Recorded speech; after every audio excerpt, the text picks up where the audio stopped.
اللہ الرحمن الرحیم۔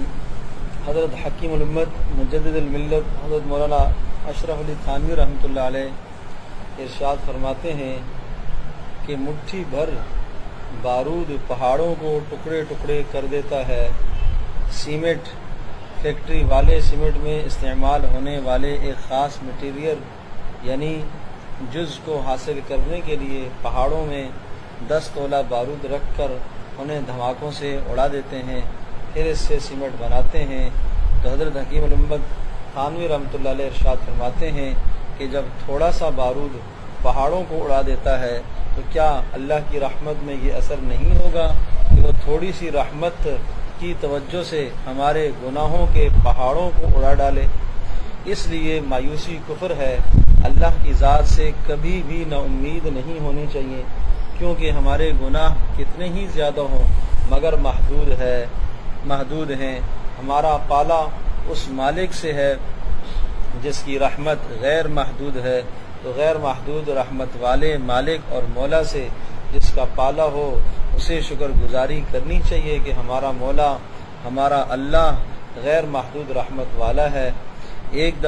لہٰذا ایک دفعہ 2 رکعت نماز صلاۃ توبہ پڑھ کر اللہ پاک سے یہ کہہ دو، یا اللہ جب سے بالغ ہوا ہوں، جب سے ہم پر شریعت فرض ہوئی ہے اور گناہ سے بچنا فرض ہوا ہے، اے اللہ اس وقت سے لے کر آج تک ہم سے جتنے گناہ ہوئے ہیں ان سب کو معاف کر دیجئے۔ اللہ اکبر، کتنی بڑی بات ہے۔ انسان اگر اسی بات کو بنیاد بنا لے کہ اللہ بالغ ہونے سے اس وقت تک جتنے بھی گناہ ہیں، اے اللہ تو اپنا کرم فرما اور کرم فرما کر میرے ان گناہوں کو دھو دیجیے۔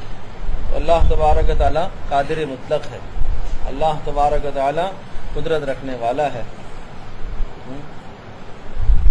اللہ اکبر۔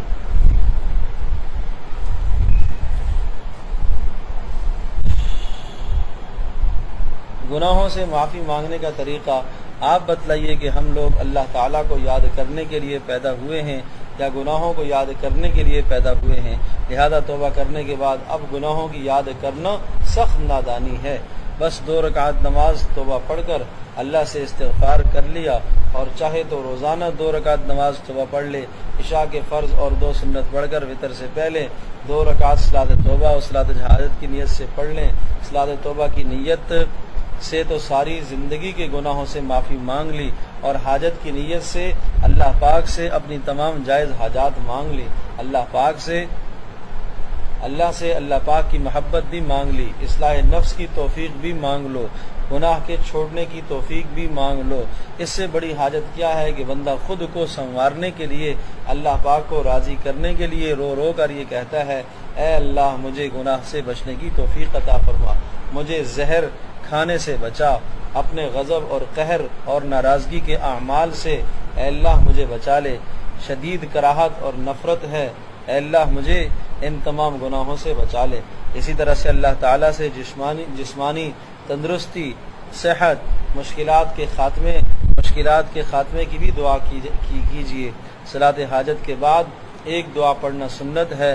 بعض لوگوں کو یہ دعا یاد نہیں ہے، اور یہ دعا نبی پاک صلی اللہ تعالی علیہ وسلم کی مسنون جو دعائیں ملتی ہیں ان میں یہ دعا موجود ہے، وہ لا الہ الا اللہ الحلیم الکریم، سبحان اللہ رب العرش العظیم، والحمد للہ رب العالمین، اسألک اللہم انی اسألک موجبات رحمتک وعزائم مغفرتک والغنیمۃ من کل بر والسلامۃ من کل اسم، لا تدع لی ذنبا الا غفرتا ولا ہما الا فرجتا ولا حاجتا ہی لک رضا الا قضیتها یا ارحم الراحمین۔ یہ دعا کئی بار ہم نے بیانات میں اس کا مذاکرہ کیا اور سبھی بٹا، امید ہے بہت سارے لوگوں نے یاد بھی کی ہوگی، اور یاد کرنی چاہیے بھائی۔ نبی علیہ السلام کی احادیث مبارکہ سے محبت اور عشق کا تعلق یہ ہے کہ یہ دعائیں یاد ہوں۔ اس کا پڑھنا سنت ہے۔ علامہ شامی نے ترمذی کی روایت نقل کی ہے کہ اگر صلاۃ الحاجت پڑھنے کے بعد یہ دعا نہیں پڑھی تو صلاۃ الحاجت نامکمل۔ صلاۃ الحاجت پڑھنے کے بعد یہ دعا اگر نہ پڑھی تو صلاۃ الحاجت پھر نامکمل ہے، فائدہ نہیں ہوگا مکمل۔ لہٰذا اگر آپ اپنی حاجت کو اللہ سے لینا چاہتے ہیں تو مکمل صلاۃ الحاجت پڑھیں، یعنی 2 رکعت نماز حاجت ضرور پڑھا کریں، اور دعا مانگتے وقت، استغفار کرتے وقت چہرے پر ندامت کے آثار ہونے چاہیے۔ حدیث پاک میں آتا ہے ما من عبد یخرج من عینہ دموع ولو کان مثل رأس الذباب من خشیۃ اللہ الا حرم اللہ علی النار، کہ جس آدمی کی آنکھ سے ذرا سا بھی آنسو نکل آتا ہے، چاہے وہ مکھی کے سر کے برابر ہی کیوں نہ ہو، یہ اللہ کے خوف سے نکلا ہے تو اللہ پاک اس کو جہنم کی آگ پر حرام کر دیتا ہے۔ ملا علی قاری رحمۃ اللہ علیہ ارشاد فرماتے ہیں بعض حدیثوں میں لفظ دمع آیا ہے یعنی ایک آنسو، اور بعض حدیثوں میں دموع آیا ہے بہت سے آنسو، تو کم از کم 3 آنسو ہی رو لیا کریں۔ یہ بات محدثین نے ایک حدیث کی شرح میں لکھی ہے کہ اگر کوئی 3 قطرے آنسو بہا لے تو گویا وہ بہت رویا ہے۔ سبحان اللہ، کوئی 3 قطرے آنسو کے بہا لے تو وہ بہت رویا ہے، وہ بہت رویا ہے۔ اور اگر کوئی دل سخت 3 قطرہ آنسو بھی نہیں نکال سکتا تو اس کے لیے بھی رحمت للعالمین صلی اللہ تعالی علیہ وسلم نے نا امیدی کا راستہ نہیں رکھا ہے، اس کو بھی امید دلائی ہے کہ اگر تمہیں رونا نہیں آتا، دل سخت ہے، تو رونے والوں کی شکل ہی بنا لو۔ کتنی بڑی بات ہے۔ ابکو فإن لم تبکو فتباکو، ابن ماجہ کی روایت ہے جس کا معنی ہے کہ ابکو، رویا کرو، اور فإن لم تبکو، اور اگر تمہیں رونا نہ آئے فتباکو، تو پھر کم از کم رونے کی شکل ہی بنا لیا کرو۔ اس حدیث سے معلوم ہوا کہ حضور صلی اللہ تعالی علیہ وسلم نے رونے والوں کی شکل بنانے والوں کو رونے والوں میں داخل فرمایا ہے، تو جو اللہ والوں کی شکل بنائے گا امید رکھو اللہ تعالیٰ اسے اللہ والوں میں شامل کرے گا۔ تو خلاصہ یہ ہوا، ایک بات تو یہ ارشاد فرمایا تھانوی رحمۃ اللہ علیہ کا ملفوظ ذکر فرمایا کہ مایوسی نہ اختیار کرو۔ کیا نہ اختیار کرو؟ مایوسی نہ۔